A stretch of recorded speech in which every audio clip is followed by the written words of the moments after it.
que l'on étendra prochainement d'ailleurs au patrimoine orthodoxe et musulman. Il n'y a pas beaucoup de mosquées en France, et la mosquée de Paris est en très bon état, mais il n'y aurait pas de raison de ne pas contribuer à la restauration de bâtiments anciens, quel que soit le culte qui est pratiqué. Quelques indications encore très brièvement. Cette image représente simplement un atelier, une entreprise d'insertion, et pour mentionner cette structure qui s'appelle Rempart, qui est une super structure d'entreprise d'insertion et qui contribue extraordinairement. Les artisans d'Auteuil font partie de Rempart, qui contribue formidablement à l'insertion par le travail. C'est un puissant levier, ça aussi. La Fondation, je vais aller trop vite, n'a pas vocation à travailler toute seule. La Fondation n'est qu'un acteur parmi les autres nombreux acteurs qui se préoccupent du bâtiment et de la sauvegarde du bâtiment. On s'applique à ne pas créer de complications, ni de duplication, ni de multiplication, mais à avoir des complémentarités. Donc on a un très grand nombre de partenaires avec lesquels souvent on a des conventions. C'est un petit peu compliqué, un petit peu lourd à gérer, mais on prend beaucoup de soin à cette myriade de partenaires qui souvent, vous voyez, nous apportent quelques ressources, quelques montants qui sont là. On peut reconnaître les grands mécènes qu'on indiquait, Total Motul, mais aussi la Farge, la Fondation Bettencourt, le Crédit Coopératif, CGPA est un assureur, c'est le deuxième mécène. Et puis, la Fondation n'a pas vocation à travailler seule non plus, elle doit être impliquée, intégrée dans les dispositifs publics. Or, dans l'organisation administrative d'aujourd'hui, qui n'est pas celle de demain, la compétence en matière de patrimoine appartient au département. Un bon nombre de régions s'en sont emparées, et c'est un peu une complexité. D'ailleurs, on a compliqué au fur et à mesure du temps extraordinairement cette compétence partagée. La nouvelle loi doit clarifier ça, mais il apparaît quand même, ce qu'on en sait, que la compétence pour le patrimoine, pour la culture en général, restera partagée entre la région, le département, les comités de communes, les communes. On reste dans le millefeuille, comme si on y était bien. Enfin, il faut croire qu'il y a des gens qui sont bien. Ceci pour montrer que la Fondation a des conventions cas par cas avec 80 départements et avec 16 régions. Alors oui, dans certains cas, quand il y a la région, il n'y a pas de département, et quand il y a le département, il n'y a pas la région. Bref, c'est des questions politiques. Il suffit que l'un soit d'un bord et l'autre de l'autre. Toutes les régions sont socialistes actuellement, sauf l'Alsace. Mais les régions qui n'ont pas conventionné, c'est plutôt le sud de la France et le centre. Et toute une coordination, toute une coopération qui est tout à fait indispensable parce que la Fondation doit vraiment veiller à participer au dispositif, à contribuer aux actions des autres, encore une fois à conjuguer, je le disais en commençant, les moyens publics et les moyens privés. Pour finir, quelques images avec un petit peu de commentaires. Cette église qui se trouve dans le Pas-de-Calais, dans la commune de Limbre, a été une très belle histoire parce qu'elle était un jour fermée du fait de la chute d'un élément de la voûte, et le maire, dans ces cas-là, a le devoir de faire un décret, un arrêté de fermeture pour insalubrité, pour danger public. Elle a été fermée pendant presque 10 ans, et puis un jour, il a été décidé de la démolir, et l'arrêté de démolition a été publié. Et à ce moment-là, il s'est trouvé une association de proximité qui remontait en pression, qui remontait au filet, qui au fil des années est parvenu à montrer que le devis qui avait été fait pour la restaurer, qui était un devis astronomique, pouvait être réduit. Bref, pour résumer, il s'est passé encore 10 années et l'église a été restaurée et réouverte à la fois au culte et à la culture. Elle est affectée à l'archevêché de Pas-de-Calais, du département, je ne sais plus quelle est la ville. Elle appartient à l'archevêché, eh bien, sa sauvegarde était possible du fait du partage de son occupation par l'affectataire, c'est-à-dire le clergé, et puis la culture. Il y a des concerts, des conférences, du culte, des concerts, du culte, des conférences. C'est ce partage de l'emploi du bâtiment qui lui a sauvé la peau, du fait de quelques personnes très engagées qui, pendant des années, sont allées tirer toutes les sonnettes et sont parvenues à sauvegarder l'église de Limbre. Ce petit pigeonnier dans le Calvados, qui est exemplaire parce que c'est vraiment là un bâtiment qui ne sert à rien. Il est magnifique, mais que faire avec ça? C'est un édifice privé, celui qui l'a fait restaurer a beaucoup de mérite parce qu'on ne peut que le regarder, il n'a que sa beauté. Mais Victor Hugo disait, votre maison est à vous, mais sa beauté est à tout le monde. Quelques exemples encore d'édifices, de maisons d'habitation, que l'on reconnaît ces champs-là, tout à fait en haut à gauche. Et puis pour finir, ou presque,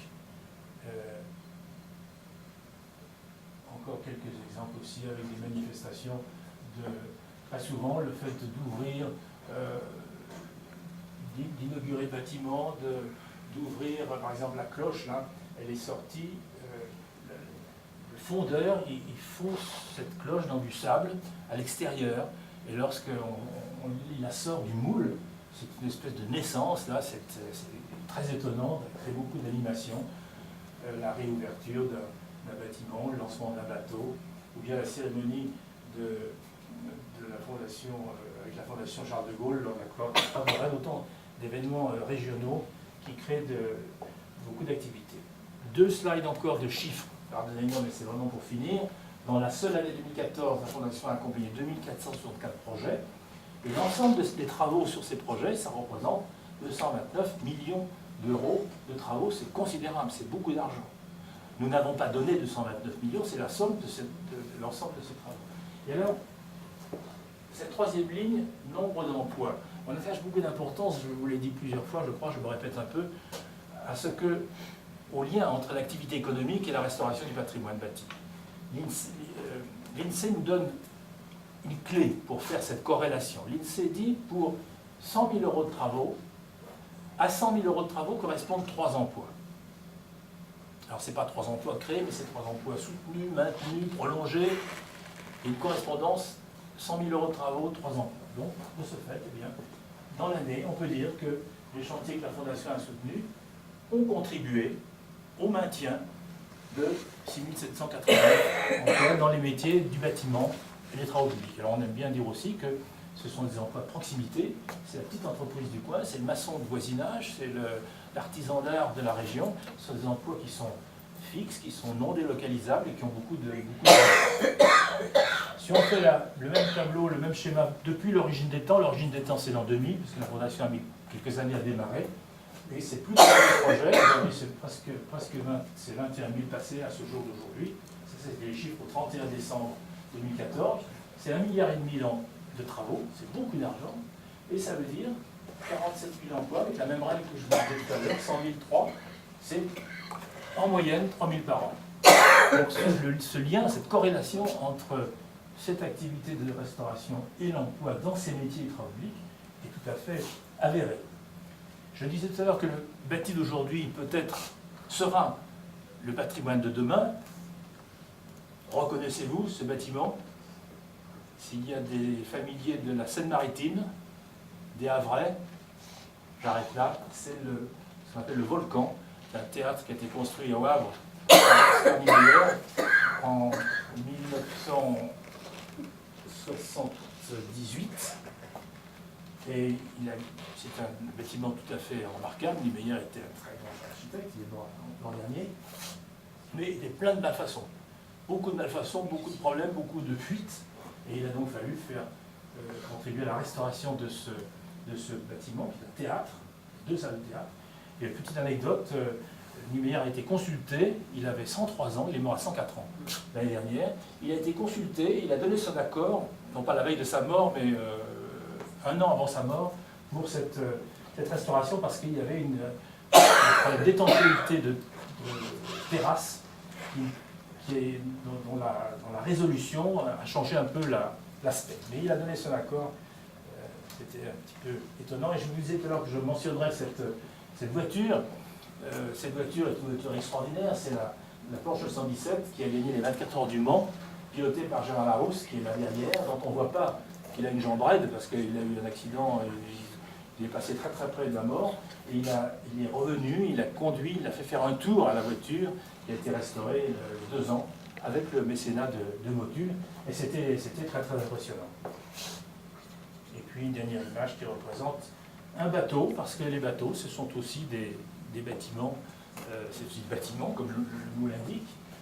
La Fondation a une chaque année une cinquantaine de projets de bateaux et est liée à une autre fondation qui s'appelle la Fondation du patrimoine maritime et fluvial, qui délivre un label qui s'appelle le label BIP, bateau navire patrimonial. Ce bateau est la Grand-Villaise, c'est une bisquine qui navigue entre Granville et Cancale, qui est un bateau de promenade, donc qui a une activité et qui est utilisée par les habitants et les touristes. C'est encore une fois, ça exprime un peu cette idée simple que j'ai répétée plusieurs fois, je crois. Pour nous, le bâtiment ne vaut que s'il vit. Restaurer n'a pas de sens si c'est restaurer pour restaurer. Par contre, il faut restaurer pour retrouver une place à ce que l'on restaure, une place dans la vie de la cité, qui est sa place initiale, naviguer. Mais la biscuit, elle servait à transporter des pierres pour aller d'un côté de la baie à l'autre, parce que les carrières étaient de l'autre côté. Donc elle ne transporte plus de pierres, mais elle transporte des jeunes ou des bâtis ou des touristes. Il y a une nouvelle vie. C'est vraiment ça, et c'est seulement ça la raison d'être de cette fondation. Et encore une fois, pour capter la mémoire de ceux qui ont construit ce bateau, qui l'ont utilisé pendant des années, comme tous les édifices dont vous avez vu des exemples. Une dernière image qui vient pas, c'est dommage, si voilà. Alors, je ne suis pas très sûr de l'orthographe de ma petite phrase. J'ai pas tout dit. Si vous voulez en savoir beaucoup plus, je vais répondre à vos questions, mais je vous recommande d'aller regarder le site. Vous y trouverez beaucoup de choses et vous y trouverez des choses dans les régions que vous aimez, que vous connaissez. Et vous y trouverez, si les amis qui ont quelque chose à faire restaurer, vous y trouverez l'interlocuteur qui est le plus proche de l'édifice concerné et qui sera un plaisir de venir chez lui. Merci, mesdames et messieurs, vous êtes très attentifs et je vais répondre à vos questions si vous en avez. Si je ne peux pas répondre, j'irai chercher les réponses si je peux faire ça.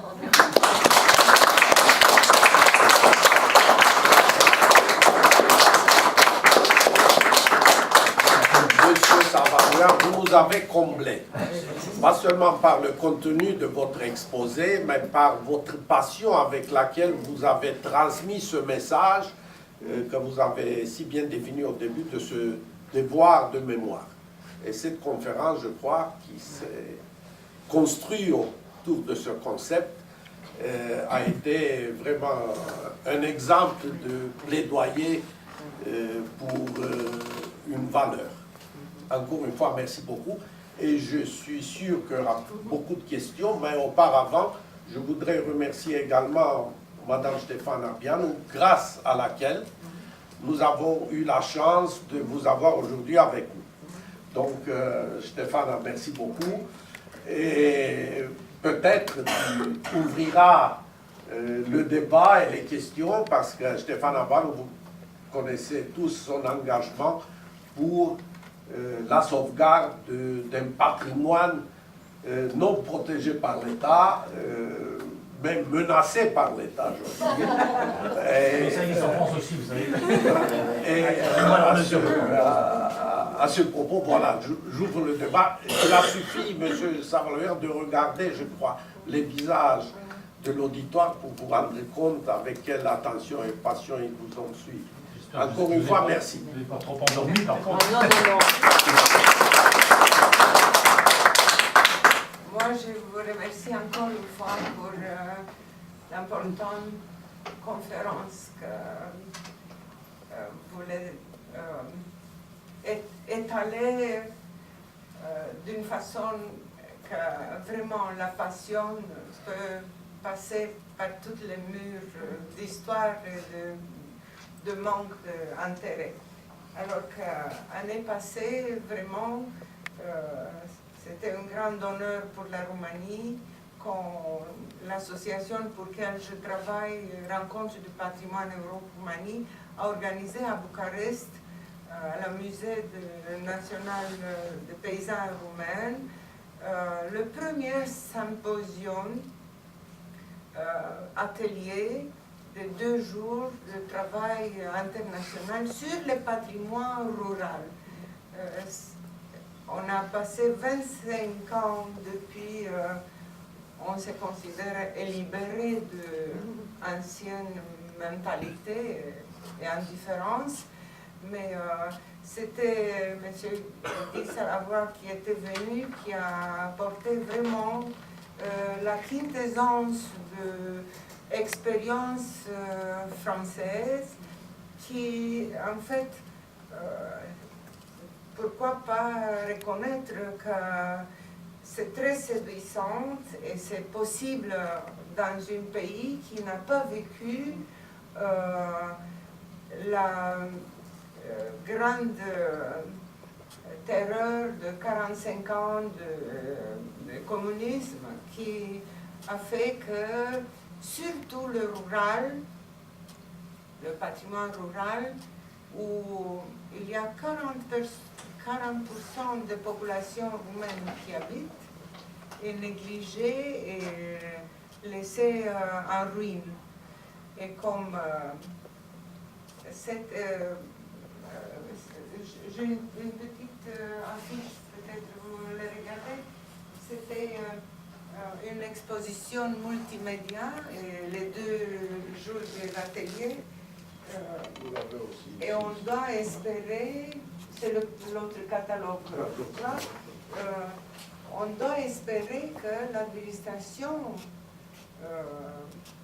roumaine, les ministères, les associations roumaines vont trouver les moyens de s'approcher un tout petit peu de cette formidable construction qui a fait des merveilles dans une activité de 14 années pratiquement, depuis la fondation. Et moi, j'ai eu la chance de tomber sur cette information et j'ai transmis mes collègues d'association. On a organisé la université d'été sur la grande inspiration fondamentale et la philosophie des fondations de patrimoine.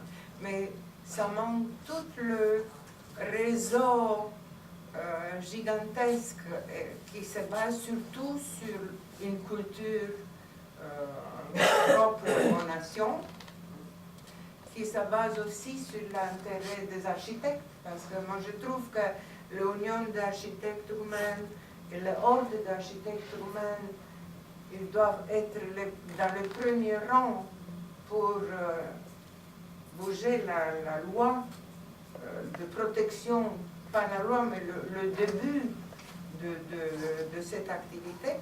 Et je trouve que tout est faisable, mais c'est important la passion. Si on ne vient pas avec la passion, si on vient avec les calculs mercantiles, superficiels, on peut tout détruire, parce que de toute façon, le patrimoine rural est très fragile et ça va se ruiner de soi-même. Et on peut construire très vite des choses qui ne sont pas nationales. C'est la identité. Je crois que notre population, l'administration